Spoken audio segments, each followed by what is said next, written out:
बिस्मिल्लाहिर्रहमानिर्रहीम। अस्सलाम वालेकुम। मैं हूं बुशरा सिद्दीकी और ये है आपका अपना यूट्यूब और फेसबुक चैनल।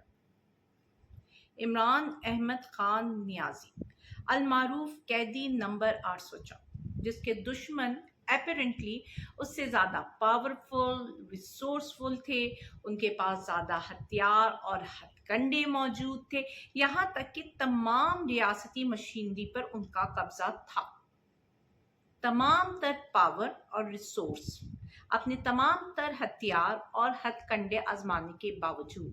तमाम तर रियासती मशीनरी और ताकतों को इस्तेमाल लाने के बावजूद, वो इमरान अहमद खान नियाजी अल मारूफ कैदी नंबर 804 को शिकस्त ना दे सके। और जब उनको लगा कि हर महाज पर कैदी नंबर 804 से वो शिकस्त खा चुके हैं और हो सकता है कि 28 मई उनकी शिकस्त के ताबूत में पहली और आखिरी कील साबित हो, उन्होंने अपना सबसे ताकतवर पत्ता फेंका। और वो पत्ता था, हमारे पास बम है, कल तो छुट्टी होगी। उनको लगा कि अब सिर्फ एक ही हल है कि तमाम इदारे काम करना बंद कर दें, हम तमाम इदारों में ताले मार दें, तो हो सकता है कि हमारी शिकस्त जीत में बदल जाए। इमरान अहमद खान नियाजी दोस्तों के मामले में कुछ ज़्यादा खुशकिस्मत नहीं थे, लेकिन दुश्मनों के मामले में भी बड़े ही बदनसीब ठहरे। उनका दुश्मन भी उनके कैलिबर से बहुत ज़्यादा नीचे। एक होता है ना मैन टू मैन फाइट करना, बट अनफॉर्चुनेटली इमरान खान को जो उस दुश्मन मिले हैं वो वही लोग हैं जिन्होंने रऊफ हसन पर हमला किया, जिन्हें लगता है कि वो तमाम मुल्क को ताला मारकर अपनी शिकस्त को जीत में बदल सकते हैं। उन्हें लगता है कि वो बम का चूरन बेच सकते हैं। उन्हें लगता है कि अगर महंगाई है तो क्या हुआ, हमारे पास बम तो है। अगर किसानों का माशी इस्तेसाल हो रहा है तो क्या हुआ, हमारे पास बम तो है। अगर मुल्क में बदतरीन लोड शेडिंग जारी है तो क्या फर्क पड़ता है, हमारे पास बम तो है। अगर ताकत और शराब के नशे में एक शख्स रात गए लोगों को अपनी गाड़ी से कुचल देता है और तमाम पुलिस और तमाम इदारे उसकी हिफाजत में लग जाते हैं जिसने कुचला है, तो ये एक बड़ा मामूली वाकया है, क्योंकि हमारे पास तो बम है, हम कुछ भी कर सकते हैं। असल में ये बम होना ना, जिसे कहते हैं कि बंदर के हाथ में माचिस आ जाए तो वो सारा जंगल जला देता है। तो वो लोग जिनको हथियार का इस्तेमाल करना ना आए तो वो अपने ही लोगों पर चलाते हैं। और बदकिस्मती से पाकिस्तान में भी उन लोगों के हाथों में हथियार है जिनको उसका इस्तेमाल करना नहीं आता, और वो उसका इस्तेमाल अपने ही लोगों पे कर रहे हैं, अपने ही लोगों में गोलियां बरसा रहे हैं। अगर आपको इस बम पर इतना ही फख्र, इतना ही गरूर है, तो थोड़ी हिम्मत दिखाएं, इसको धमकी दें इसराइल को कि हमारे पास बम है, अगर तुमने फलस्तीन पे जो कुछ तुम कर रहे हो नहीं रोका तो ये बम हम तुम पर चलाएंगे। दे ना धमकी, दें, बताएं उसको कि आपके पास बम है। वहां क्यों अपने मफादात की चादर तले चुप की सादे आप लोग बैठे हुए हैं? तब आपका बम कहाँ जाता है? तब आपके न्यूक्लियर पावर होने के दावे किधर जाते हैं? कल जो कुछ रफा में हुआ है वो इंतहाई इंसानियत सोच या उसकी कोई मिसाल मिलती है जुल्म और बर्बरियत की? पर फिर भी आप लोग खामोश हैं। शुमाली गजा से जो लोग बेदखल हो गए थे, वो रफा में पनाह गुजीन जो थे, जहां पनाह गुजीन के जो कैंप्स थे, वहां पे इसराइल ने अब तक का सबसे बड़ा हमला किया है और 75 से ज्यादा फलस्तीनी शहीद हो गए हैं। रिपोर्ट हो रहा है कि जो आतिशज़दगी हुई उसके बायस, मतलब लोग जल जल के मरे हैं वहां पे, लेकिन आप लोग में से किसी की आवाज निकली? 75 लाशें, 75 जनाजे, और इससे कहीं ज्यादा जनाजे फलस्तीनी देख चुके हैं और देख रहे हैं। लेकिन क्या उम्मत मुस्लिमा के दावेदारों के ऊपर जो, जिसे कहते हैं ना, जरा सी भी जंबिश, जरा सी भी उनकी कान में जुई रहेगी है? हमने बम बनाया है इसलिए हम कल छुट्टी देंगे, तो उस बम से आप कर क्या रहे हो? अपने आप को, अपने ही अवाम को मार रहे हो। दुनिया बदल रही है, لوگ بدل رہے ہیں، سوچ بدل رہے ہیں، نہیں بدل رہی سوچ تو ہماری اشرفیہ کی نہیں بدل رہی، نہیں بدل رہے مزاج تو ہماری اشرفیہ کے مزاج نہیں بدل رہے۔ دنیا دیکھ کر، مطلب جس طرح دنیا چل رہی ہے اس حساب سے جو لوگ ہیں، جو ممالک ہیں، وہ اپنی جسے کہتے ہیں چال بھی بدل رہے ہیں۔ اب یہی مثال لے لیجئے کہ محمد سلمان بن محمد جو ہے، اب وہ دورہ کریں گے ایران کا، ان کا ممکنہ دورہ ہے ایران کا، اور 2 دہائیوں یعنی کہ 20 سالوں میں پہلی بار کوئی سعودی شاہی شخصیت ایران کا ممکنہ دورہ کرے گی۔ کیوں؟ کیونکہ دنیا بدل رہی ہے، حالات بدل رہی ہے، اس حوالے سے لوگ اپنے سفارتی تعلقات بدل رہے ہیں، اپنے ملک کے اپنے اندرونی معاملات بدل رہے ہیں۔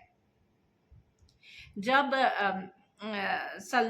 محمد بن سلمان نے فون کیا تعزیت کے لیے وہاں کے قائم مقام صدر کو، تو وہاں پہ انہوں نے جو میوچل ریلیشن شپس پر بات کی ہے، تو ساتھ میں ریجنل ایشوز پر بھی بات کی ہے، اور اس پر قائم مقام صدر نے جب ان کو دعوت دی دورے کی، تو انہوں نے وہ دعوت قبول کر لی، اور ممکنہ دورہ بھی ہوگا آنے والے دنوں میں، اور یہ بہت امپورٹنٹ دورہ ہوگا، مطلب اس کو آپ معمولی دورہ مت لیں، یہ مڈل ایسٹ میں گیم چینجر بھی ہو سکتا ہے، کیونکہ جب ایران سعودی عرب سے بات کرے گا تو وہ صرف یہ بات نہیں کرے گا، اپنے مفادات کی بات نہیں کرے گا، وہ سعودی عرب کے ساتھ اپنے صرف ریلیشن شپ کی بات نہیں کرے گا، وہ ضرور اسرائیل اور فلسطین کے حوالے سے بات چیت کرے گا اور سعودی عرب کی مدد مانگے گا۔ یمن میں حوثیوں کے ساتھ جو ان کے ریلیشن شپس ہیں، وہاں پہ جو کچھ بھی ہو رہا ہے اس پر بھی وہ بات کرے گا، مطلب وہ تمام ریجنل ایشوز کو ڈسکس کرے گا، وہ صرف یہ نہیں دیکھے گا کہ جی آپ کا سعودی عرب کا اور ایران کے تعلقات کیسے استوار کیے جا سکتے ہیں، کیسے آگے بڑھائے جا سکتے ہیں، وہ تمام ریجنل ایشوز اور ریجنل میٹر کو ڈسکس کرے گا، اور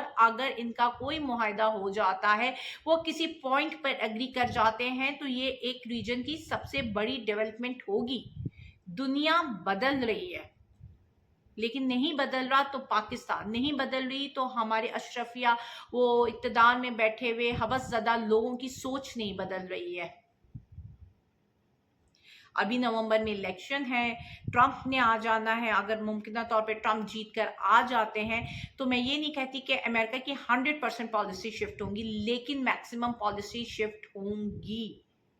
آپ دیکھیں امریکہ سے بھی اسرائیل اور فلسطین کے حوالے سے آوازیں اٹھ رہی ہیں، وہاں کے لوگ بھی فلسطین کو سپورٹ کر رہے ہیں۔ ٹرمپ بار بار کہہ چکا ہے کہ ہم دوسروں کی لڑائی میں خود کو نہیں جھونکیں گے، ہماری جو ٹیکس پیئرز منی ہے ہم نہیں جانے دیں گے۔ اسی طرح پاکستان میں وہ لوگ جو اپنے آپ کو افلاطون سمجھتے تھے اور جو کہتے تھے کہ ہم سب کچھ کر سکتے ہیں، جی SIFC بن گئی تو جی زراعت بھی ہمارے کنٹرول میں ہے، تو ہم نے نتیجہ دیکھ لیا ہے کہ 50 سالوں میں سب سے زیادہ کم انویسٹمنٹ ہوئی ہے اس سال میں، زراعت ہماری تباہ ہو چکی ہے، ہم کسی طور پہ کہیں پہ بھی سٹینڈ نہیں کر رہے، یہاں تک کہ ابھی جو سوشل میڈیا سے لوگ ارننگ کرتے ہیں، آپ سوشل میڈیا کو بین کر رہے ہیں، ای کامرس میں زیادہ تر آپ کی انکم ہو رہی ہے، آپ کے ملک زر مبادلہ ای کامرس سے کما سکتا ہے اور کما رہا تھا، لیکن آپ اب اس کو بین کر رہے ہو، اس کو بین کرنے کے لیے آپ بلینز آف روپیز حکومت سے مانگ رہے ہو، جو کہ حکومت نے دے بھی دی، اور پھر وہاں پہ جو IT کی منسٹر ہیں وہ کہتی ہیں کہ جی پاکستان جسے کہتے ہیں سب سے بہترین ملک ہے انویسٹمنٹ کرنے کے لیے، تو بی ذرا ہوش کے ناخن لے کر بات کرو، مطلب تھوڑی سی عقل استعمال کرو، جہاں تم لوگ سوشل میڈیا کو بند کرو، جہاں انٹرنیٹ ہر 2 دن بعد بند ہو جاتا ہے، وہاں پہ انویسٹمنٹ کیسے سیف ہو سکتی ہے، وہ بھی IT انڈسٹری میں۔ تو دنیا بدل رہی ہے، دنیا کا منظر نامہ بدل رہا ہے، انڈیا میں بھی الیکشنز ہے، مودی جیت پاتا ہے کہ نہیں جیت پاتا، اگر مودی نہیں آتا ہے تو پھر یہاں پہ بھی ایک ریجنل شفٹ آئے گا پالیسی کا، امریکہ میں شفٹ آ رہا ہے، پالیسی شفٹ آ رہی ہے، آپ کے مڈل ایسٹ میں پالیسی شفٹ آ رہی ہے، سارا سینیریو بدل رہا ہے، اور تمام سینیریو میں آپ عمران احمد خان نیازی کو مائنس کر ہی نہیں سکتے ہو، ہی از دا کی میکر۔ اس نے مطلب اب جو کچھ بھی پاکستان کی سیاست سے تو آپ اس کو مائنس نہیں کر سکے، آپ صبح آنکھ کھولتے تو آپ کہتے ہیں عمران احمد خان نیازی، آپ سوتے تو آپ کہتے ہیں عمران احمد خان نیازی، جس کو آپ مائنس کرنے چلے تھے اسی کا صبح شام آپ کو نام لینا پڑتا ہے، اسی سے ڈائلاگز کرنے پڑتے ہیں۔ اب آپ رانا ثناء اللہ کو دیکھ لو، یا جو بھی مصطفیٰ کمال آ رہے ہیں، آپ کو لگتا ہے ان کو وہی آ گئی ہے کہ وہ کہہ رہے ہیں کہ عمران خان سے معافی مانگ لیتے ہیں یا آگے بات چیت کرتے ہیں، سب کو سب نظر آ رہا ہوتا ہے۔ सब देख रहे होते हैं, भाप रहे होते हैं चीज़ों को, उनको कोई वही नाजिल नहीं हुई है, बस वो मुज़ाकरात आगे करना चाहते हैं, क्योंकि ये रियलाइज़ किया जा चुका है कि इमरान अहमद खान नियाज़ी के बगैर आगे बढ़ना मुमकिन नहीं है, ना मुल्की हालात और इंटरनेशनली भी। आपको इमरान अहमद खान नियाज़ी का फेस चाहिए होगा, क्योंकि आपके मुल्क में पॉलिटिकल इंस्टेबिलिटी की वजह से ना इन्वेस्टमेंट है, और IMF आपको पैसे देगा लेकिन कड़ी शराइत पर देगा। अब अगर आपको पूरी जहां जहां मैंने आपको बताया मुल्कों में पॉलिसी शिफ्ट आएगी और इन 3-4 महीनों के अंदर आएगी, तो आपको एक फेस चाहिए होगा जिस पर ट्रस्ट किया जा सके, दुनिया वाले जिस पर ट्रस्ट कर सकें, जिस पर तमाम जो ममालिक हैं ट्रस्ट कर सकें, तो वो फेस होगा इमरान अहमद खान नियाज़ी का। आपको उसको आगे लाना पड़ेगा। और जिस तरह नजम सेठी कह रहे हैं ना कि जी मार्शल लॉ लग सकता है, तो जी मार्शल लॉ लगने की 2 शर्तें होती है, एक अवाम का सपोर्ट होता है और दूसरा डॉलर का आना होता है, लेकिन यहाँ पे दोनों चीजें नहीं आ रही, ना अवाम का सपोर्ट मौजूद है ना डॉलर आ रहा है, तो इसलिए मार्शल लॉ का जिसे आप कह लें ना चांसेस बहुत कम ही है।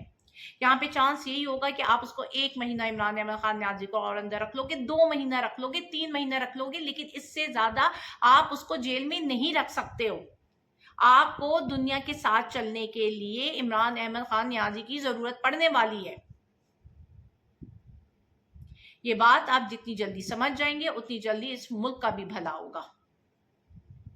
क्योंकि जो भी आने वाले दिन या आने वाले महीने होंगे उसमें जो आपका पाकिस्तान का मुमकिन सेटअप है वो ज़्यादा देर तक नहीं चलेगा। इसलिए इमरान अहमद खान नियाज़ी आपको हर सूरत चाहिए ही होगा, क्योंकि अगर किसी पर ट्रस्ट किया जाएगा तो सिर्फ उसी के फेस पे ट्रस्ट किया जाएगा। किसी के नाम पे इस मुल्क में इन्वेस्टमेंट आएंगी तो वो इमरान अहमद खान नियाज़ी ही होगा। इस मुल्क को अगर कोई लोन देगा तो वो इमरान अहमद खान नियाज़ी की गारंटी पर ही देगा। ये बात आप लोग समझ लीजिए, और जितनी जल्दी समझ जाएंगे उतनी जल्दी इस मुल्क का भी भला होगा और शायद आपके बचाव के रास्ते भी निकल आए। अब आप देख लें पीपल्स पार्टी, जरदारी, वो लोग जो अपने आप को जमहूरियत का लंबरदार कहते थे, और अभी आप हमूदुर रहमान कमीशन आजकल सोशल मीडिया में बहुत ज़्यादा डिस्कस किया जा रहा है, तो वो पढ़ें तो आपको पता चलेगा कि जमहूरियत पे शब खून मारने पे भुट्टो अव्वल दस्ते में मौजूद था,